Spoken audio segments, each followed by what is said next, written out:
इस बार राखी का तुम्हारा क्या इंतजाम है? सुमित्रा जी ने अपनी बहू श्रद्धा को बुलाकर कहा तो श्रद्धा बोली, मम्मी जी, इंतजाम तो आपको यही बता सकते हैं। मैंने तो दीदी के लिए एक सिल्क का सूट लेकर रखा हुआ है। यही बात सुनते ही सुमित्रा जी को गुस्सा आ गया। अरे, केवल एक सूट से क्या होगा? कोई सोने चांदी की चीज भी तो साथ में होनी चाहिए। ननद है तुम्हारी, वह भी इकलौती, क्या खाली एक सूट देकर विदा कर दोगी?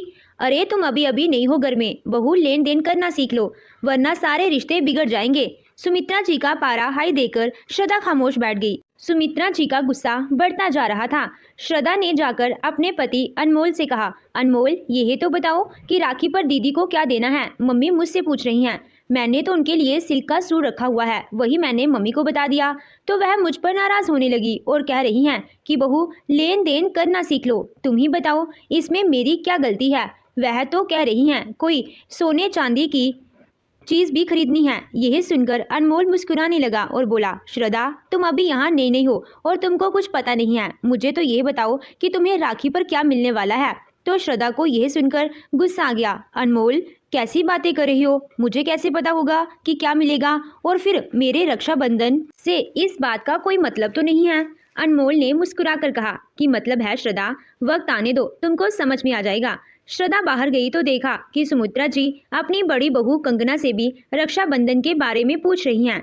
श्रद्धा उनकी बातें खड़ी होकर सुनने लगी। कंगना ने अपनी सास से कहा, मम्मी जी, मैं अभी नहीं बता सकती क्योंकि अभी मैं प्लानिंग कर रही हूँ। आप चिंता मत करो, मैं दीदी को अच्छे से अच्छा ही दूंगी। श्रद्धा को समझ में नहीं आ रहा था कि जब सब अपनी समझ से अच्छा ही देने वाले हैं तो सुमित्रा देवी को इतनी चिंता क्यों है। श्रद्धा की शादी को अभी 2 महीने हुए थे और अभी वह इस परिवार को गहराई से जानती भी नहीं थी। यह त्योहार भी पहले पहल पड़ रहा था तो उसे कुछ जानकारी ही नहीं थी कि क्या करना चाहिए। जितना वह अपनी ननद अदिति को जानती थी उसी हिसाब से वह उसके लिए सिल्क का सूट लेकर आई थी, मगर पता नहीं क्यों सासू माँ को कुछ जम नहीं रहा था। रक्षाबंधन से 2 दिन पहले ही अदिति ने कहा कि मम्मी, भाभी से कह देना कि वह पहले अपने घर होकर आ जाए और बाद में मुझे राखी करवा लेंगे, क्योंकि मुझे तो शाम को आना है। मैं तो अपनी ननद से राखी करवा कर ही आऊंगी। सुमित्रा जी ने यह संदेश अपनी दोनों बहुओं तक पहुंचा दिया। श्रद्धा ने अपनी जेठानी कंगना से पूछा, दीदी, आप अदिति दीदी को राखी के उपहार में क्या देने वाली हो? आप मुझे बता दो तो थोड़ा आइडिया मुझे भी मिल जाएगा, क्योंकि मुझे मम्मी जी पूछ रही थी कि क्या दे रही हो। श्रद्धा की बात सुनकर कंगना मुस्कुराकर कहने लगी, देखो श्रद्धा, पहले हम अपने घर रक्षाबंधन करके आते हैं, उसके बाद डिसाइड करेंगे। अभी तुम नई नहीं हो, तुम्हें पता नहीं है, मेरे समझाने की भी तुम्हें समझ में नहीं आएगा। इसीलिए तुम भी अपने घर से रक्षाबंधन करके आ जाओ, फिर देखना क्या होता है। श्रद्धा को समझ में नहीं आ रहा था कि आखिर सब लोग इस तरह पहेलियां क्यों बुझा रहे हैं।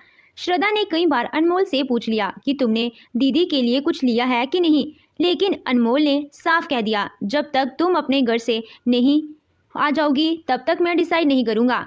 अब यह बात सुनकर श्रद्धा उलझन में पड़ गई, क्योंकि यही तो उसकी जेठानी ने भी कहा था।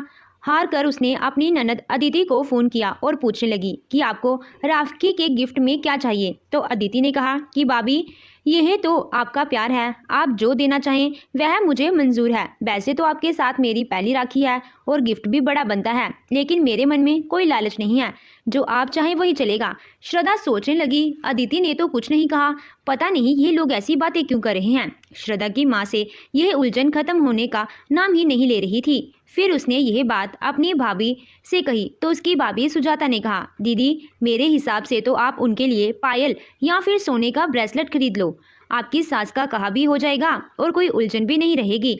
श्रद्धा ने सोचा कि हाँ, यही ठीक रहेगा, कोई कुछ बोल नहीं रहा है, इससे तो अच्छा है मैं खुद ही कुछ कर लेती हूँ। उसने यही बात अनमोल से कही, अनमोल, आप मेरे साथ सुनार के यहाँ चलो, अदिति दीदी के लिए कोई सोनिया चांदी का गिफ्ट ले जाते हैं, क्योंकि मम्मी जी ने कहा है। अनमोल कहने लगा कि श्रद्धा, मैं तुमसे कहा ना, पहले तुम अपने घर से होकर आ जाओ, तो तुम मेरी बात मान क्यों नहीं रही हो। इस बार श्रद्धा को गुस्सा आ गया। अनमोल, ये क्या बात हुई? आपको अपनी दीदी की फिक्र ही नहीं है कि क्या देना है।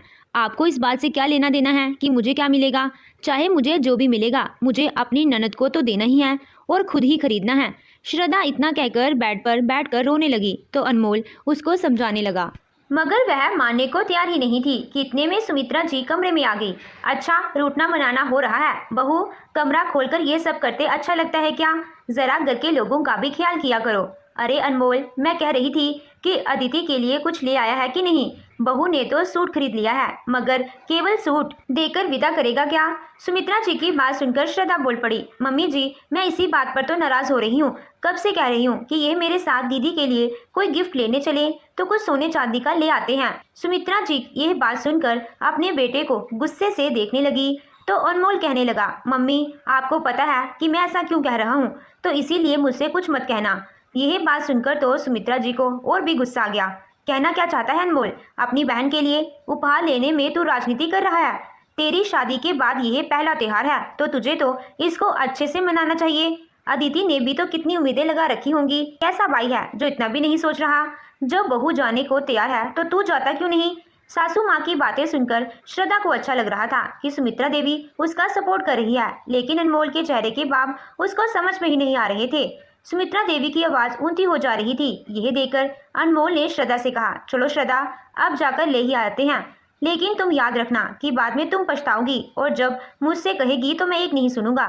श्रद्धा कहने लगी, इसमें कहने की क्या बात है? जब मैं अपने मन से दीदी के लिए लाना चाहती हूँ तो फिर तुम्हें परेशानी क्यों हो रही है? अनमोल ने गुस्से से अपनी माँ को देखा और श्रद्धा के साथ चला गया। सुनार की दुकान पर जाने के बाद श्रद्धा को वहां पर अदिति के लिए एक सोने की अंगूठी पसंद आ गई जिसमें डायमंड लगा हुआ था। अनमोल ने कहा कि अदिति ये अंगूठी बहुत महंगी है, तो श्रद्धा ने कहा कि अनमोल बहन के प्यार से ज़्यादा तो नहीं है ना, हमारी पहली राखी है तो ले लेते हैं, दीदी को भी लेकर अच्छा लगेगा। अनमोल ने धीरे से कहा कि उसको कुछ अच्छा नहीं लगेगा। श्रद्धा ने यह बात सुन ली थी मगर उसकी कुछ भी समझ में नहीं आया।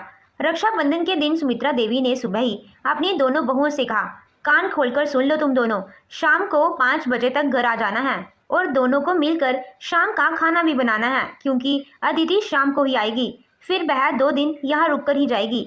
यह सुनकर श्रद्धा का चेहरा उतर गया, क्योंकि श्रद्धा भी अपने घर रुकना चाहती थी। वह सोच रही थी कि अगले दिन अपने मायके चली जाएगी, लेकिन अदिति ने रुकने के कारण तो उसके प्लान पर पानी फिर गया था। श्रद्धा अपने पति अनमोल के साथ अपने मायके चली गई और वहां उसकी खूब स्वागत हुआ तो उसके चेहरे पर खुशी दिखाई देने लगी।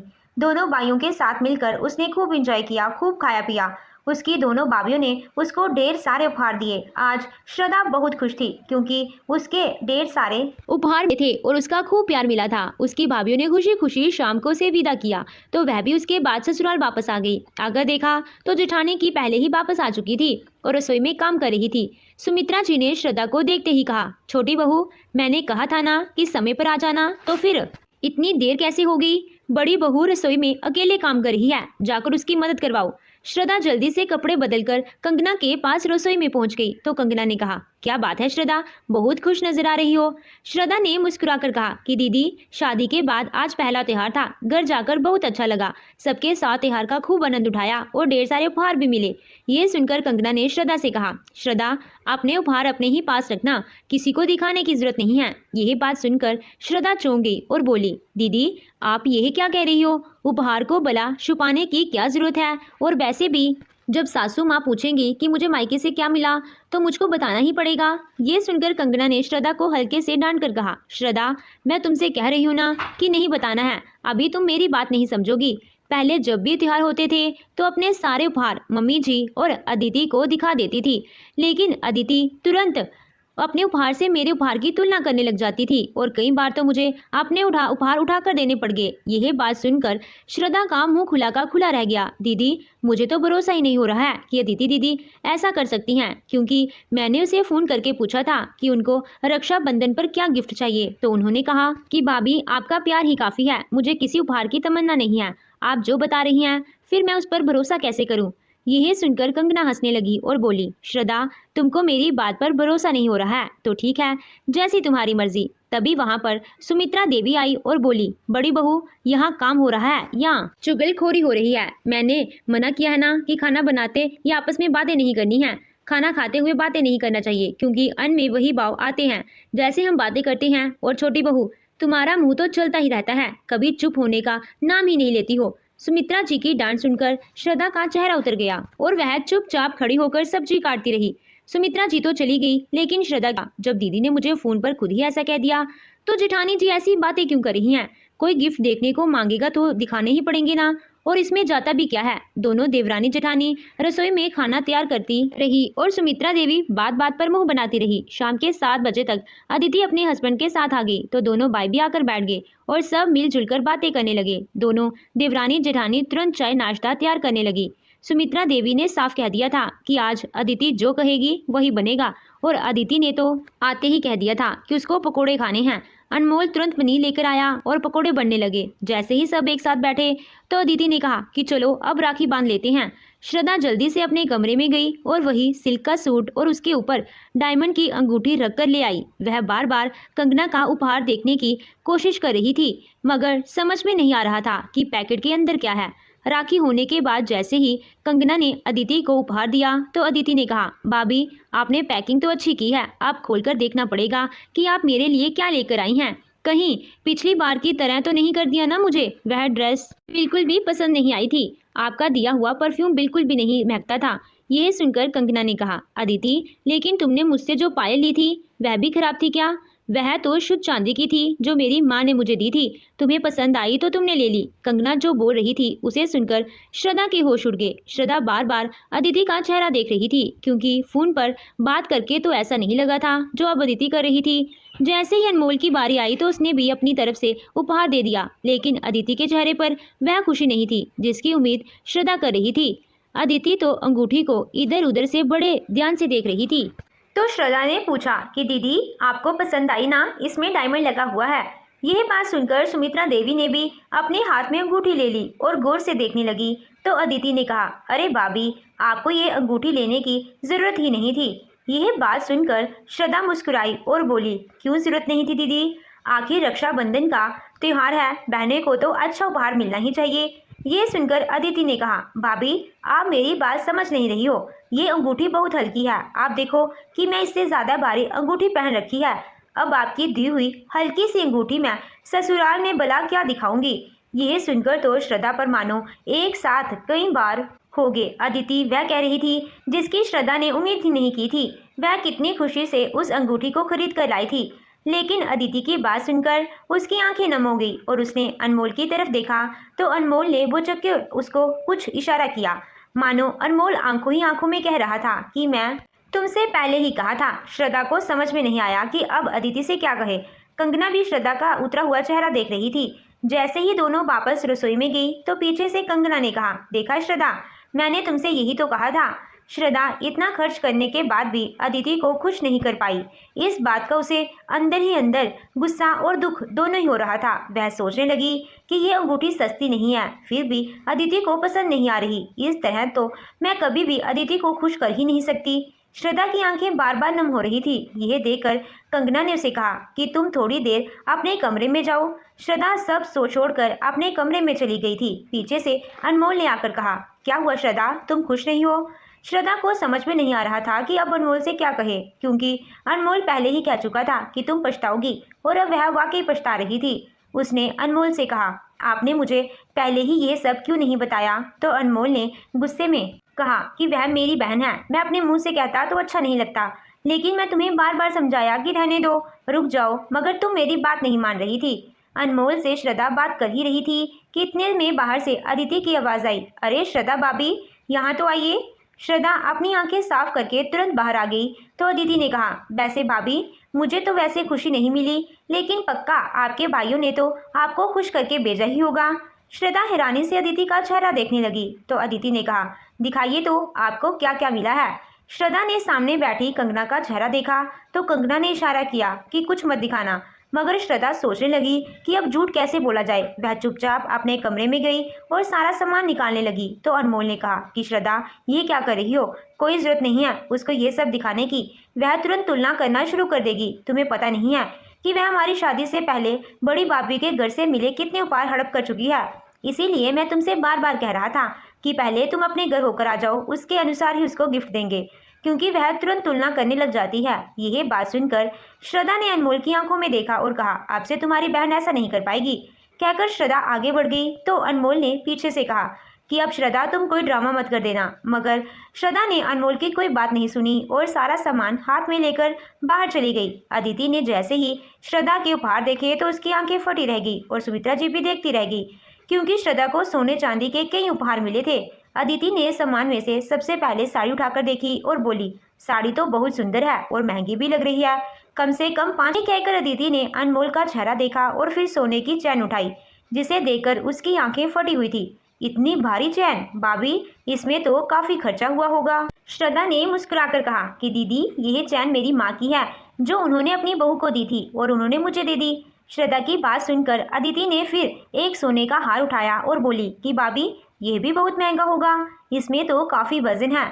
भाई भाभी हो तो ऐसे जिन्होंने इतने महंगे महंगे उपहार दिए हैं। ये सुनकर श्रद्धा ने तुरंत कहा, दीदी, दिल तो मेरी भाभी का बड़ा है, उनको ये हार मेरी माँ ने दिया था और उन्होंने उठाकर मुझे दे दिया। मैंने तो कितना मना किया, मगर वह मानी ही नहीं। कहने लगी कि अगर माँ होती तो वह भी तो तुम्हें देती।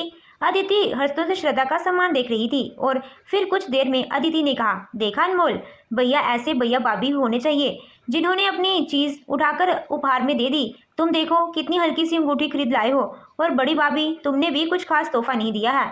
अदिति की बात सुनकर सुमित्रा जी ने तपाक से कहा, छोटी बहू, तुम्हारी ननद को ये हर इतना पसंद है तो तुम अपनी ननद को क्यों नहीं दे देती? तुम्हारी भाभी के जैसा तुम भी दिल बड़ा रखो। श्रद्धा ने भी अपनी सास की बात सुनकर जवाब दे दिया, मम्मी जी, यह तो भाभी को माँ ने दिया था।